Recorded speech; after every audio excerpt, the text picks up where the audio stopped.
I'm Nate Swick, and this is the American Birding Podcast.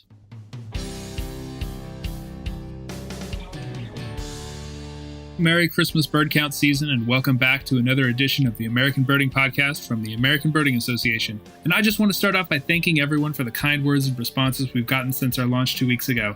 As you probably can guess, the amount of work that goes into a project like this before it even goes live is pretty significant. So it's really great to get to this point, and it's really great to receive the feedback that we've received so far. It's been very satisfying. So thank you all for that. We have some really great stuff for you this time around. We're going to give our 2016 Bird of the Year Chestnut-collared Longspur an appropriate send-off. I'll share a conversation I had with Scott Somershoe, a biologist with the U.S. Fish and Wildlife Service who is working with chestnut-collared longspur and other prairie birds in the northern Great Plains. Then, ABA webmaster Greg Neise and Birding magazine editor Ted Floyd discuss white-cheeked goose identification, that's Canada versus Cackling, and offer some info that you might be able to use on an upcoming CBC or wherever you're birding this winter. And speaking of Canada, congratulations are certainly in order for our friends and members in Canada who, it seems, are on the verge of getting a new national bird. The organization Canadian Geographic ran a survey in 2016 in which people were asked to choose from among a list of birds. Despite finishing in third place on the online voting, Gray Jay was the one that Canadian Geographic nominated. I, for one, am okay with that, and not just because I was on Team Gray Jay from the beginning. From a birder's perspective, I think it was the obvious choice. They're definitely associated with the North. They're tough, they're smart, they're friendly. These are all things that I certainly associate with friends from Canada. And they are personality traits that many Canadians consider representative of their national character as well. And of course, these are all the arguments that are made by those pushing Gray Jay over alternatives like common loon or snowy owl or, God forbid, Canada goose. And none of this is really binding, of course. The Parliament still has to vote on adding a new national symbol, and that's probably not something that is super high on its list of priorities. But the controversy is the real story. Gray Jay winning despite losing the popular vote, as it were, and that was of interest to the media. And what do journalists and headline writers do when birds are in the news? They pun it up. The choice has caused a flap. Tonight, one particular outcome really flies in the face of expectations.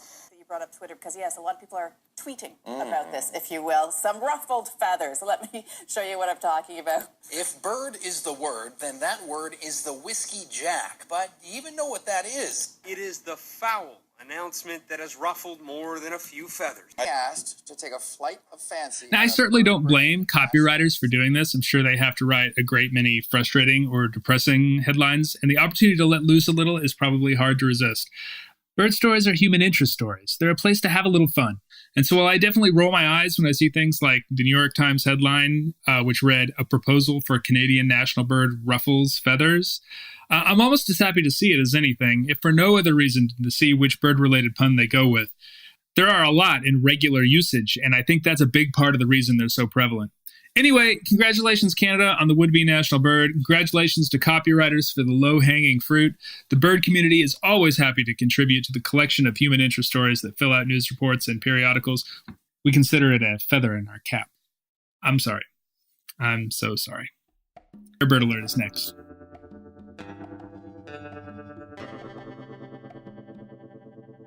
These are your rare bird highlights for the period through the last week of December.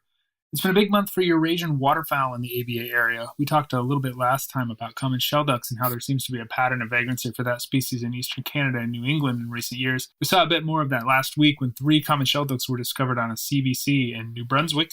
An apparent wild-seeming common pochard has been present in Humboldt County, California for a few days and seen by many birders in that period. This represents only the 4th individual ever seen in the lower 48, all from California.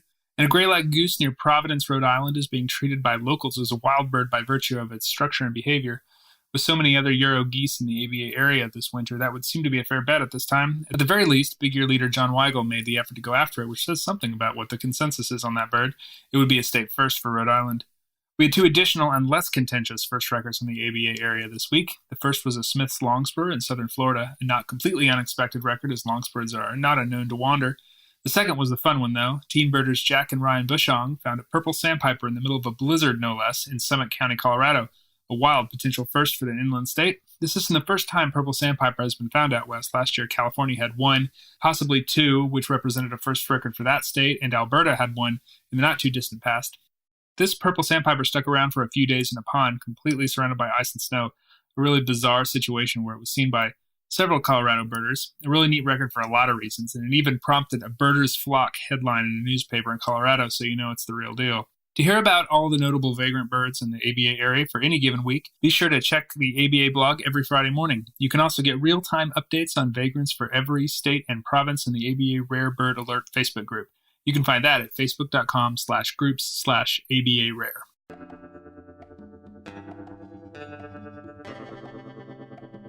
My guest today is Scott Somershoe. He's the Landbird coordinator with the U.S. Fish and Wildlife Service. He's doing a lot of work working with prairie species in the Great Plains of Colorado. Thanks for joining me, Scott. Thanks for having me, Nate. Appreciate it. We're talking a lot about our 2016 Bird of the Year Chestnut-collared Longspur, and that's one of the target species that you are focusing on in your research. So could you explain where you're doing that work and why that's such an important place for prairie birds? Yeah, so my position as Landbird coordinator for this region of the Fish and Wildlife Service, I cover 8 states, not just Colorado, but Montana, Wyoming, and the Dakotas, where chestnut-collareds breed, and some of our other priority grassland birds, Sprague's pipit, McCown's longspur, and Baird's sparrow. There's a lot of attention being drawn to these 4 birds for a variety of reasons, generally kind of a small breeding range. The overall population declines, according to BBS, are dramatic from 75% population loss for Baird's sparrows to about 95% for McCown's longspur in just about 45 years. Loss of grasslands on the breeding grounds and the wintering grounds. We don't even know what they're doing in them during migration or really where they are, what habitats they're using. There's lots of questions about chestnut collards and why they're declining. And we're getting a lot of research going on with a variety of partners. And in Montana, sort of the last core area where these birds are still quite abundant. Mm-hmm. Large blocks of grassland still on the landscape. Good opportunity to look at patch size and habitat structure and all the dynamics of what these grassland birds are doing. What is the actual state of the habitat in those places in eastern Montana? Well, northeast, north central-ish Montana around Bedoin National Wildlife Refuge, which is in Malta and Phillips and Valley County, it's still largely grassland. There's a lot of CRP up there as well, which is unfortunately being plowed under right now. But it's about the largest, last big block of grassland, mixed grass prairie in the U.S. And it's got lots of chestnut-collared longspurs. I had 36 Sprague's pipits on one BBS route last year. If that says something, there's a lot of these birds are quite abundant. It's large patches, which is really nice. And do you find that within that sort of larger matrix, there are places where chestnut-collared longspurs prefer? Is a certain habitat that they like, within that larger space? Yeah, that's exactly right. So they're not, you can have dry mixed grass prairie for miles, but if it's too dry the year before, vegetation isn't quite right, food resources aren't quite right, they're just not there. And they can be very locally common and then completely absent from some other areas. But in the little bit of time that I've been up there, there's always a few in the same few places. And sometimes there's a lot more between years. So they're very weather dependent and highly nomadic between years, which makes research on the same individuals quite difficult because they're not very site faithful. Yeah. So these BBS routes that you're running are going to be, you can get wildly different numbers from year to year, I'm sure. Oh, absolutely. So part of that effort that the Fish and Wildlife Service embarked on a couple of years ago is to double the number of BBS routes in eastern Montana, primarily getting into these grasslands where there's just not a lot of data. So some of the new routes that I took up are in these big blocks of grass. And most years, Montana didn't even have 36 Sprague's pipits total across all BBS routes combined. So to get them on one route, and I had between 7 and 10 on the other routes, we were missing sort of those big core areas of grassland birds. So we're getting a lot more information on where these guys are on the landscape.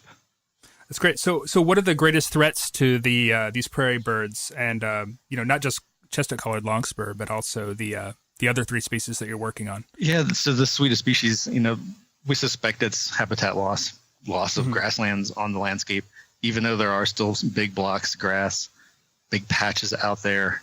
They're fragmented. Tree invasion is bringing in more predators. You got energy development, whether it's gas and oil. There's a variety of different issues like that are going on, and that's just on the breeding grounds, on the wintering grounds, the Chihuahuan Desert, where these 4 grassland birds in particular winter in large numbers.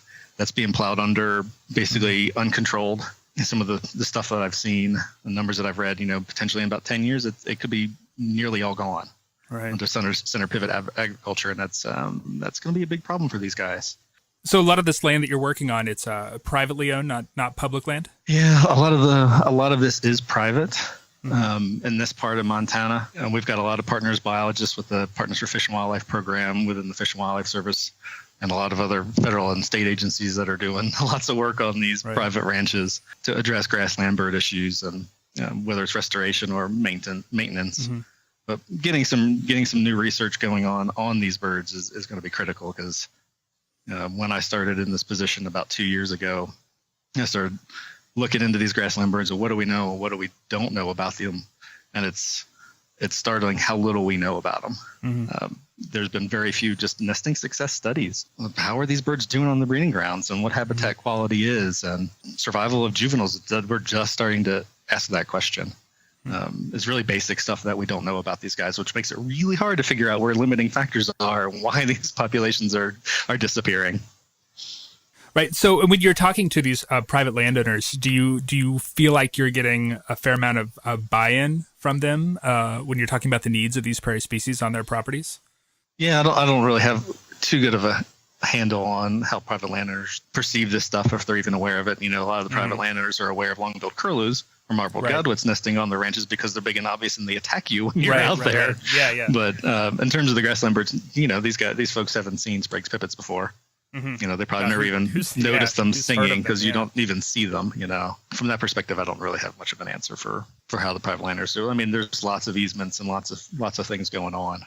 And, one of the concerns is wearing out these private landowners with so many different people coming wanting to do research, or wanting to go, would you be interested in doing CRP and doing some grassland restoration, or you've got these little hedgerows, let's cut those out because that's causing problems. There's lots of, you're wearing out the private landowners, and that can ultimately take a toll on whether they participate in programs or not. Do you think that there are easy ways for private landowners to make changes to their land that help these prairie birds without having a negative impact on private interests, their cattle running their crops, etc.? Yeah, in a lot of cases, this is all grazed land where these grassland birds are. And there's lots of opportunity to tweak the number of cattle per acre. You can do it, in wet years, you can ultimately put more out there, and they're not going to graze it down to dirt, and the grassland birds can do just fine. So it's almost on an annual basis, but there's lots of opportunity to work with the ranchers and their grazing interests and their bottom line, which is important. But these birds are still up there on that landscape in these big patches of grassland because they've been doing something that's pretty good. Right. They're still there. Ultimately, we don't know that they're necessarily successfully nesting and raising young that are surviving. We don't know that quite yet. We're working on some of that stuff, but the birds are still there. And there's a lot to be said for that. So what kind of research do you think is the most important? What is your highest priority, these birds? So there's a lot of unknowns about these grassland birds. One of the big things being undertaken by Bird Conservancy of the Rockies and the Fish and Wildlife Service, and sort of different approaches and different scales, is nesting success and habitat quality. What is the structure and height of the grass, and how does that relate to nest density and nesting success, and ultimately juvenile survival? So the project my program with the U.S. Fish and Wildlife Service is initiating next year through Montana State University is looking at habitat quality, nesting success, and nest density of these birds. Try to figure out, we can go out and I can look and go, we'll have Sprague's, Bairds, and Chestnut-collareds out here, but are they doing well? We don't have that answer. So when agencies come to us, what do we need to do for these grassland birds? We're really concerned about, where this is going to be in 10 or 15 years. We don't really know what to tell them other than keep grass on the ground, and we hope they're doing well. So we need to start figuring out how to manage these grasslands for structure, for height. But then, of course, you have the weather variables. So if you have a couple dry years, the birds aren't going to be there. They're going to be somewhere else. So it's really complicated systems, really complicated management. But if you understand it at a larger scale, then we can work with folks on the ground to try to step that down to do things that are just a little bit better for the birds. So what are some of the larger, longer-term projects or issues that you're dealing with and what you want to find out? So one of the big things that we're trying to do in our program is not just get some research projects started and helping facilitate other projects in a coordinated, collaborative way, but working on developing basically a tri-national grassland bird plan focusing on chestnut-collared and McCown's longspur, Sprague's and Baird's, Sprague's pipit and Baird's sparrow, to address the large scale needs for these birds. What do we know? What do we not know? How do we rank and prioritize all these things that we need to figure out about these birds to keep them from, whether it's going extinct or being petitioned and put on the endangered species list? Mm-hmm. What can we do to reduce the population declines using the new Partners in Flight plan, rather than doing a population objective, X number of birds on the landscape? How about a trend objective? So chestnut-collared longspurs are declining about 4% per year, which is just terrible. But if we can get that down to, say, 1%, declining only 1% per year, maybe that's a goal of these large scale plans. We're not going to be able to turn it around and double the population size or something like that. But we got to start somewhere. Yeah, so we've got a committee of folks with state and federal agencies and NGOs and across essentially 3 countries now to build a plan to start addressing these issues with these 4 birds. And ideally, ultimately, as we rank out and prioritize all these needs and knowns, this can be used by researchers to figure out, okay, I want to work on grassland birds. What do we need to know? So we don't just go out and do research just to do research. Let's really focus in and hone in on what we really need to figure out about these birds. What do we really need to start understanding so we can change what we do on the ground or modify how we don't just do restoration randomly across the landscape. We need to focus this, and how do we focus this better? And then that can be used by funding organizations as well. We've got all these proposals. Which ones are really recognized by all these organizations and agencies that developed one of these big plans? These are the highest priority things that we need to be knowing about these grassland birds, that we need to understand about these grassland birds. Maybe we can use this document as a guide for funding projects. So what is there anything that normal birders on the ground can do to help prairie conservation? Besides, donating money, obviously, and time to. I was just going to say, work. Contributing to, organizations that are doing research on the ground, right, or helping with easements. There's lots of nonprofits that are doing that kind of research or doing that kind of work. Would things like reporting concentrations of these birds to eBird or things like that, is that sort of thing helpful? Yeah, one opportunity for birders to get engaged with prairie birds is eBirding and letting folks know where they're finding concentrations of birds, and maybe they're on public land, and maybe regional biologists know about them, maybe not. These birds move around widely from year to year. I've seen that in my little bit of time doing my BBS routes up in Montana. As numbers fluctuate dramatically, it's unbelievable. Yeah. And then that's a great start, because we need to figure out where these birds are and what kind of landscapes they're using if we're going to be able to try to do anything about it and address it. No, I'm always curious about that sort of thing, because there's sort of a sense when you look at the declining populations of some of these birds, it can feel overwhelming and hopeless sometimes. You look at 85-90% declines in things like chestnut-collared longspur and things like McCown's longspur, and these birds are in places where birders don't always go to. They're difficult to find even in the best of situations a lot of times. It's nice to know that there are still places out there where they are doing relatively well, and that birders can go out there and they can see them and they can contribute in that sort of way. Yeah, if you look at eBird for Phillips and Valley County, Montana, there's a few places where birders regularly are going to get their spragues and bairds and chestnut collards and these other BBS routes, and of course I'm eBirding like every spot, like all over the place. So you can see, if you pull up Western Meadowlark, you'll see every single BBS point I put in there. But there's a lot of value in seeing some of that stuff. And other folks have gone out to some of these areas and they're becoming aware of other places to go look for these birds. And these just it's grass as far as you can see. The landscapes are unbelievable. And the other species, it's not just these land birds they're out there. There's long-billed curlews and willets and avocets and marbled godwits and ferruginous hawks and golden eagles and burrowing owls, et cetera, waterfowl and shorebirds, other shorebirds flying around. It's an incredibly dynamic, amazing place. The first time I got to go up and see it, I had sort of my expectations, and they were just completely blown away, because it's not just flat, straight grassland. It's rolling hills, and you've got these washes here and there, and there's wetlands. You're up in the prairie potholes. There's wetlands all over the place, and waterfowl all over the place, and it's nesting it's shorebirds, which I think is something that a lot of birders don't always appreciate.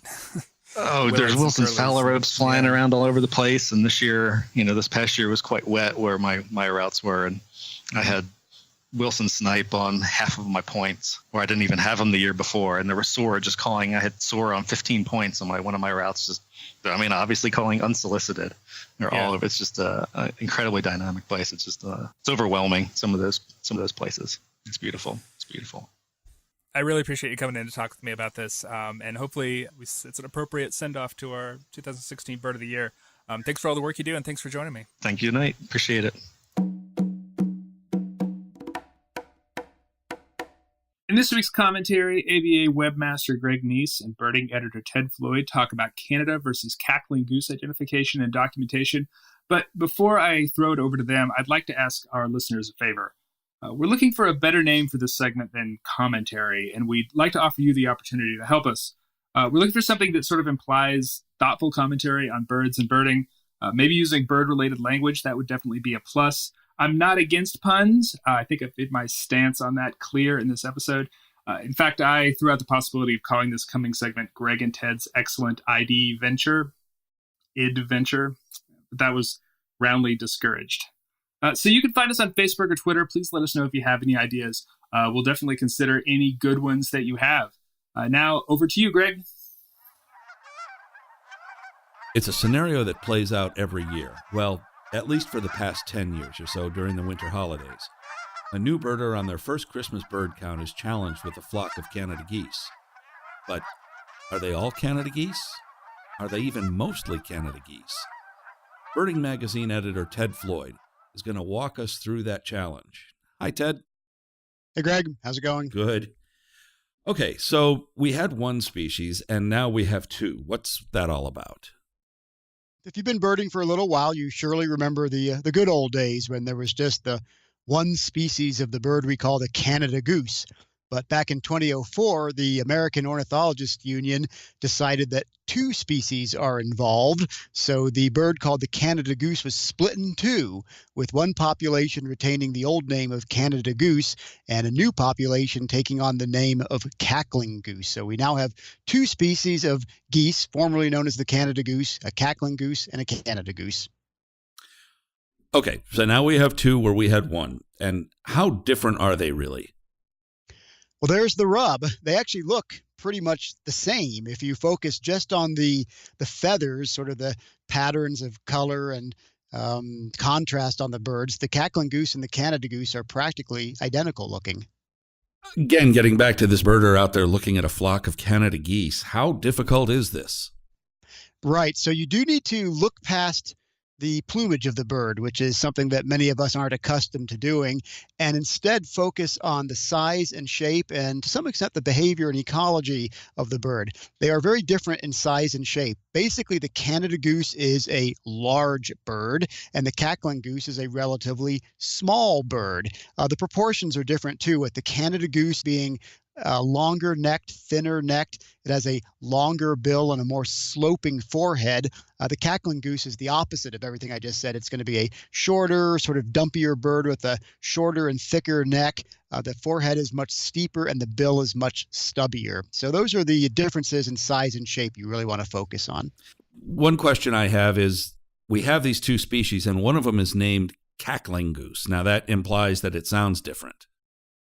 Right. So the Canada goose and the cackling goose do have average differences in their vocalizations. I want to emphasize that these are average differences. There's an awful lot of overlap between them. But on the whole, the cackling goose is going to be a higher pitched, sort of squeakier vocalization than the deep, throaty, honest to goodness honking sound of a Canada goose. Again, be careful with that one, but with a lot of experience and maybe just a little bit of conjecture and speculation, you can recognize the differences. And for me, in my own experience in particular, when I hear maybe a single cackling goose against a backdrop of Canada geese, it really does sound a lot higher pitched to me.